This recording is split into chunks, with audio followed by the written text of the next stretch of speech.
ദൈവജനമേ, ഈ ലോക ജീവിതത്തിൽ നാം നേരിടുന്ന ആത്മീയ വെല്ലുവിളികളാണ് 7 മാരക പാപങ്ങൾ. ഇവയെ ക്യാപിറ്റൽ സിൻസ് എന്നാണ് വിളിക്കുന്നത്. ഇവ മറ്റ് അനേകം പാപങ്ങൾക്ക് കാരണമാകുന്നതിനാലാണ് ക്യാപിറ്റൽ സിൻസ് എന്ന് വിളിക്കുന്നതും. നമ്മുടെ ആത്മാവിനെ ദൈവത്തിൽ നിന്ന് അകറ്റുന്ന ഈ പ്രവണതകളെ തിരിച്ചറിയേണ്ടത് അത്യാവശ്യമാണ്. 1. അഹങ്കാരം.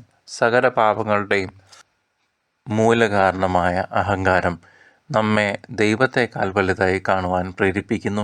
അത് വിഗ്രഹ ആരാധനയിലേക്ക് നയിക്കുന്നു. 2. അത്യാഗ്രഹം. ധനത്തിനോടും ഭൗതിക വസ്തുക്കളോടുമുള്ള അമിതമായ ആഗ്രഹം അത്യാവശ്യക്കാരെ മറക്കാൻ കാരണമാകുന്നു. 3. അസൂയ. മറ്റുള്ളവരുടെ നന്മയിൽ സന്തോഷിക്കാൻ കഴിയാതെ അവരോടുള്ള ഈർഷ്യ നമ്മുടെ സമാധാനം കെടുത്തുന്നു. 4. നിയന്ത്രണമില്ലാത്ത കോപം വിവേകത്തെ നശിപ്പിക്കുകയും ബന്ധങ്ങളെ തകർക്കുകയും ചെയ്യുന്നു. 5. കാമം. ലൈംഗികമായ അമിതാസക്തിയും ജഡികാസക്തിയും പാപചിന്തകളും നമ്മെ ദൈവഹിതത്തിൽ നിന്ന് വ്യതിചലിപ്പിച്ച് 1-ാം പാപത്തിലേക്ക് നയിക്കുകയും ചെയ്യുന്നു. അമിതാഹാരം.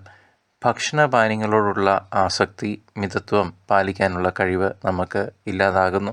7. ആലസ്യം. ആത്മീയ കാര്യങ്ങളോടുള്ള മടി പ്രാർത്ഥനയിലും സൽക്കർമ്മങ്ങളിലും നിന്ന് നമ്മെ അകറ്റുന്നു. ഈ പാപങ്ങൾ നമ്മുടെ ജീവിതത്തെ നയിക്കാൻ അനുവദിക്കരുത് സഹോദരങ്ങളെ.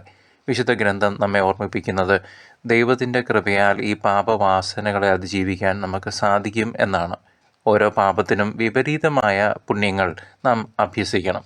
അഹങ്കാരത്തിന് വിനയവും, അത്യാഗ്രഹത്തിന് ഔദാര്യവും, ക്രോധത്തിന് ക്ഷമയും, കാമത്തിന് വിശുദ്ധിയും, അമിതാഹാരത്തിന് മിതത്വവും, അസൂയയ്ക്ക് ദയയും, ആലസ്യത്തിന് ഉത്സാഹവും. നമ്മുടെ ബലഹീനതകൾ ഏറ്റുപറഞ്ഞ് ദൈവകരുണയിൽ ശരണപ്പെട്ട് പുണ്യപാതയിൽ മുന്നേറാൻ നമുക്കോരോരുത്തർക്കും ശ്രമിക്കാം.